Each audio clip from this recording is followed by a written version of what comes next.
guys, and welcome back to my channel. For today's video, we will do a short unboxing and also a phone review of the Samsung Galaxy A24.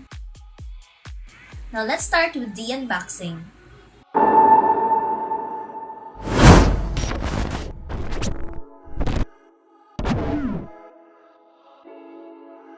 Inside the box, we have here the Samsung fast charging USB, Type-C to Type-C cable,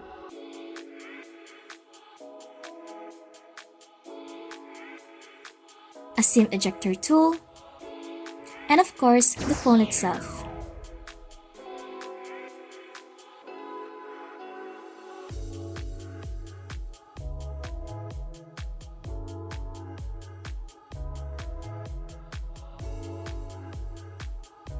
Now let's talk about the build of the Samsung Galaxy A24. Ang Samsung Galaxy A24 ay may lapad na 77.6mm at pahaba na 162.1mm. At para naman sa side, ito ay 8.3mm which makes it very slim. At ito ay hindi mabigat sa kamay dahil ito ay may bigat na 195 grams lamang. Sa likod, makikita natin na ito ay may triple camera pati na rin ang flashlight. For the right side, we have the power button with the fingerprint sensor and the volume buttons. In the left, we have the micro SD and SIM card slot. Ngayon ay tignan natin kung ito ba ay dual or single SIM. So dito makikita natin na ito ay may micro SD card slot at ito ay dual SIM. Para sa ibabang parte ng Samsung Galaxy A24, makikita natin dito ang audio jack, charging port, and speaker. Now let's talk about the design of the Samsung Galaxy A24. The Samsung Galaxy A24 has a simple yet stylish design. And it has two variety of colors which are light green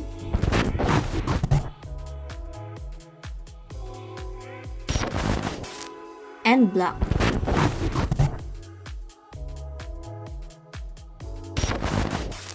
Now for the display of the Samsung Galaxy A24. So para naman sa display guys, it has a Super AMOLED display, which is very good because AMOLED displays provide a greater range of color options than LCD displays, which results to a more vibrant looking images. At meron din itong 6.5-inch display with a 1080p resolution. Ngayon ay tignan natin ang display settings. Ang Samsung Galaxy A24 ay mayroong dark theme. At pwede mo rin dito ma-adjust ang screen brightness. At kapag pinindot naman natin ang motion smoothness, pwede natin dito ma-adjust ang screen refresh rate. So if you want a smoother animations and smoother scrolling experience, just set it to high option, which has a 90Hz refresh rate. But if you're looking for a longer battery life, just simply click the standard option, which provides you with a 60Hz refresh rate. Ngayon ay pindutin natin ang screen mode. So dito may makikita tayong two options which are the vivid and the natural modes. So if you want a more vibrant color display, just simply click the vivid mode.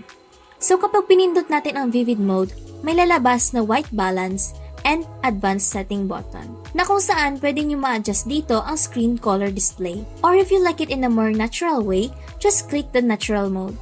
Now let's talk about its performance.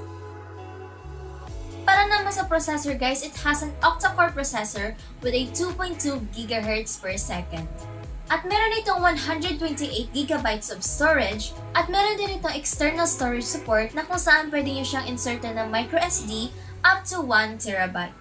At para naman sa battery guys, it has a 5000 mAh battery which can last up to 1.5 days with moderate use.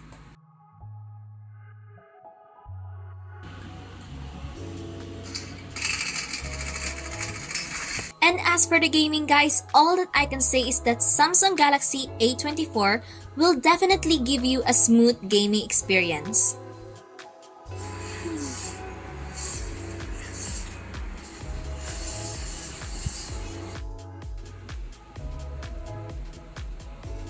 So dito guys, makikita nyo mayroon tayong tatlong camera. It has a triple camera. So meron tayong 50MP main camera, a 5MP ultra-wide camera, and also a 2MP macro camera.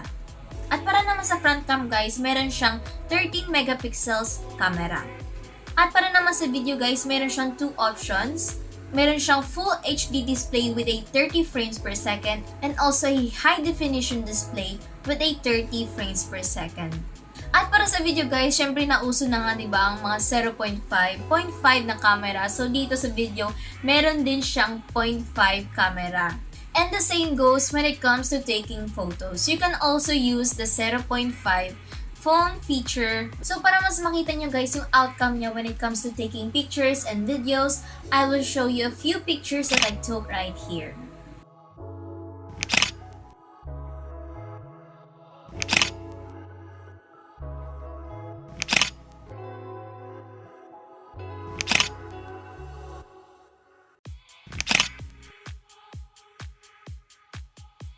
At kung nagtatanong ka guys kung saan ka pwede makabili ng Samsung Galaxy A24, you can buy it in any Samsung stores or in our store, which is the Kyla Cellphone and Accessories. So we have different branches from Brooks Point, Batarasa, Rio Tuba, and Quezon. And that's all for today's video guys, and don't forget, go buy Samsung Galaxy A24 right now.